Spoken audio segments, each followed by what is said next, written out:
You've been in Iowa now for a little bit. What are you hearing from potential voters, Dr. Carson, in terms of what's most important to them right now? Well, I think they're extraordinarily concerned about their own security and the security of their children, but also about the financial well-being of our country. We are undermining the financial foundation of this country with the continued borrowing from the next generation. Thomas Jefferson said that that was immoral. He would probably have a stroke if he came today and saw what we were doing. Yeah, I think this is a really good point. So what is your plan then to make the entitlement programs, for example, more financially secure? I mean, most people say that it's Social Security, Medicare that are, in fact, bankrupting us and creating this theft of the next generation. Well, they are bankrupting us. You know, most people have no idea what the fiscal gap is, all the unfunded liabilities, Social Security, Medicare, Medicaid, all the governmental programs, versus what we have coming in terms of taxes and other resources. The other resources, that's the problem. This country owns $150 trillion in resources. You give that to a well-run company, and just the 2% return would eliminate the kind of debts that we have. We don't run it efficiently. So I'm talking about a comprehensive plan for beginning to run the government like you would run a business. I've had many years of experience in corporate America and understand what efficiency looks like. So what does that mean, Dr. Carson, in terms of a specific, like, for example, Social Security? Are you going to push the retirement age out? Give me one or two specifics in that regard. Well, first of all, I think we're scheduled to run out of money in Social Security in 2033 if we don't do anything.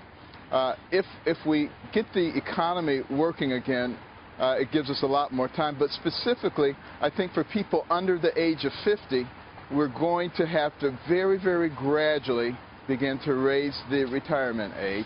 And for people under 30, I think we need to come up with a whole new system whereby they will have the ability to direct the resources that are put into their accounts so that they will have a very substantial amount of money by the time they retire.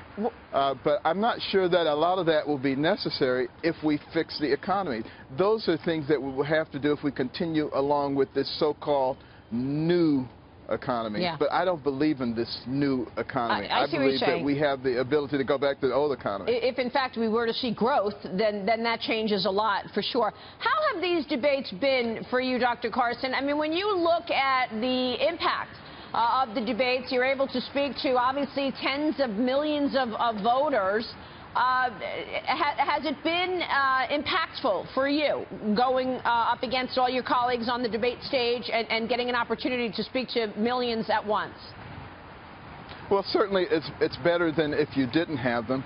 But honestly, I would prefer a different type of forum where, you know, you maybe put somebody on the stage for 15 minutes and you ask that person questions and let them really go into some depth. Something like we've done here just now, so that people can actually get a real impression of what you're talking about. What we've fashioned is really sort of a game. Who can get a soundbite out in 30 seconds or 60 seconds, something that experienced politicians are very good at. But that has led us to where we are now. We have to stop playing games and really get to the reasons that a person believes what they believe and what the real solutions are. Well, you know, you've been very vocal and sort of articulate on these issues when you actually start talking about foreign policy, tax policy.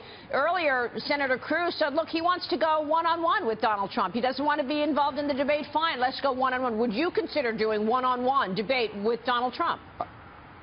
I would go one-on-one with anybody. I have no problem with that whatsoever. Yeah. I would welcome an opportunity to talk in depth about foreign policy, about national security. I would think so, because you've got the goods. I mean, you're coming out with the specifics, and you actually want to talk about real specifics and granular subjects. And I would say if anybody really wants to know what we think, go to our website, bencarson.com. We have loads of policy out there. And that has been the case, for a month now, since we've made the changes in the campaign. Stuff has been getting out there, and people can understand what we're talking about. How do you think this upcoming Thursday night debate will be different than past debates? hopefully they'll be able to focus on everybody rather than a specific candidate. That's going to help quite a bit. And as far as I'm concerned, you know, as you saw in the last debate, I'm a little more aggressive. I'm going to get even more aggressive this time. Wow. I'm not going to hit anybody with anything. But believe me, we're going to be talking about what we believe in. Hey,